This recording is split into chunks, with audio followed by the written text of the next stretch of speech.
لله الذي وحده والصلاة والسلام على من لا نبي بعده أما بعد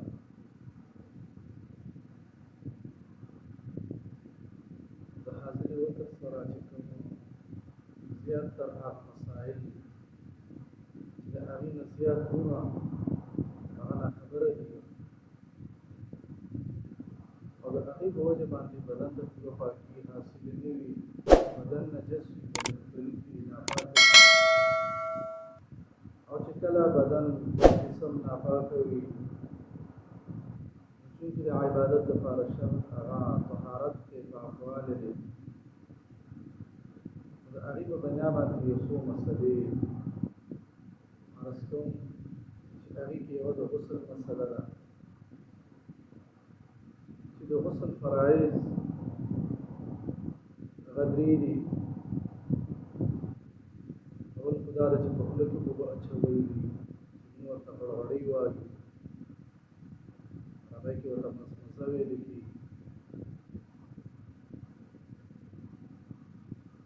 دویم پوزه کې اوبه اچول دي استنشاق ورته ویلې کېږي په خولې کې غړغړه خولې کې اوبه اچول او غړغړه کول په دې کې زیاتوالی کول پکار دي چې اوبه مرۍ ته ښکته شي عادت کرانګي په استنشاق کې یعنې په پوزه کې هغه اوبه تقریبا هغه رارسول دي چې د بعضې بندیانو کسانو په هغې باندې پوزه ترخه شي بعضې خلک دا وایي چې یاره په غسل کې پوزه ترخول فرض دی پوزه ترخول دا فرض نه دي بلکې د پوزې تر نرمې حصې پورې تر نرم هډوکي پورې هغه اوبه رارسول دي چونکې دا په دې وجه باندې چې د بعضو بندیانو د بعضو کسانو د هغې پوزه نه ترخېږي چې پوزه کې تریخوالی او ترشوالی نه راځي نو بیا خو هغې په دې شک کې شي چې آیا زما غسل وشي او زما غسل نشي او درېیم دا ده چې په پوره بدن باندې اوبه اچول دا فرض دي دا په درې په غسل کې فرض شو په غسل کې سنت هغه پنځه دي اول دا دی چې لاسونه مینځل دي کله یو بنده ته دا شانتې حاجت او ضرورت راشي احتلام راشي بیا ورته نور ضرورت او حاجت ورته پېښ شي چونکې دا د بشري تقاضا ده دا راځي انسان ته نو چې کله دا شانتې حالت هغه راغی چې دی به اوس غسل کوي هغې کې لاس وینځي دویم بدن یا کپړه چې کوم ځای ناپاکه ده هغه دې پاک کړي استنجا دي استنجا نه بعد چارندام دي او په پوره بدن باندې درې ځله اوبه اچول دا سنت او بعضې څیزونه داسې دي چې گویا کې ډېر خلک د هغې نه ناخبره دی او هغه کتابونو ټول ذکر کړي دي حوالې موجودې دي اول دا د غسل آداب هغه دا دي چې غسل په داسې ځای کې هغه کول پکار دي چې هلته کې ستر عورت هغه پټ وي که چېرته یو بنده هغه په لحیه کې یا په خوب کې په داسې ځای کې هغه غسل کوي پکار دی چې دې لنګ وغیره پرتوګو یا داسې کپړه دې استعمال کړي ساده چې د هغې نه لنګ وغیره هغه دې د ځانه تاو کړي ولې چې بعضې کپړې داسې وي چې کله بدن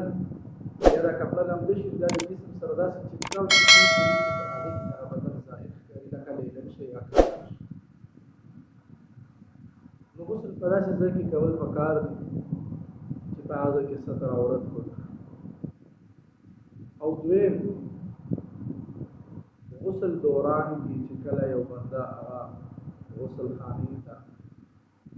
واشروم ته هغې ته لاړ شي او د کپړې ویستلې نو بیا دله خبرې کول پکار نه دي ځکه چې خبرې کول دغه فرشتې زموږ او ستاسو چې په اوبو باندې ناستې دي هغوی بیا په دغه حالت کې راځي. نو په دې وجه باندې خبرې کول کوم هغه پکار نه دي. البته د ضرورت خبرې پکې کولی شي. او که چېرته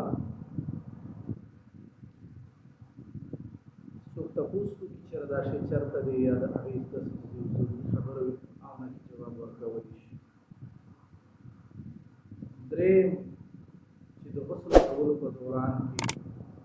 قبلې ته کول نه دي پکار. ولې چې په اودس کې به مکروهات ذکر دي چې قبلې ته مخ کول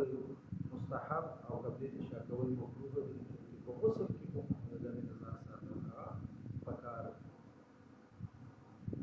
چې نه ورته مخ راشي او نه ورته شا راشي.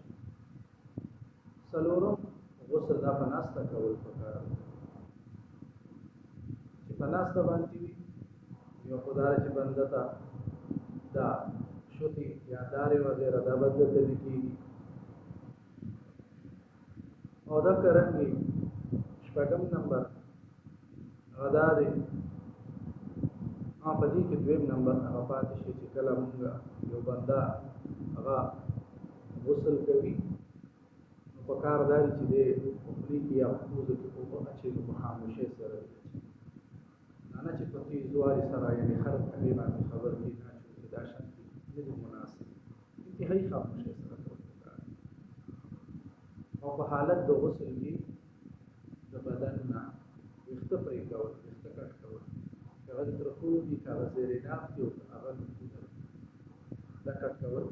په حالت د غسل کې نه دي پکار. او بل دا په دغې باتروم کې او دا په کمو کې غوڅول دي پکار، بلکې د دې دفن هغه او همدغسې چې کله د ویښتو په باره کې نو د ویښتو په باره کې دا چې گویا کې هر هفته کې دي یو بنده هغه خپلې صفایي کوي. که هر هفته کې دي نو کم از کم 15 دن کې دي. مشکات مرکات چې دا د مشکات شرحه د هغې راغستې دي نو کم از کم دغه پکار دي. هفته کې وي که هفته کې وي نو 2 هفتې کې وي. او بل یو قول دا دی چې د واده کړي دپاره 2 هفتې دي او د غیر شادي شده دپاره یعنې د شادي شده دپاره 2 هفتې بعد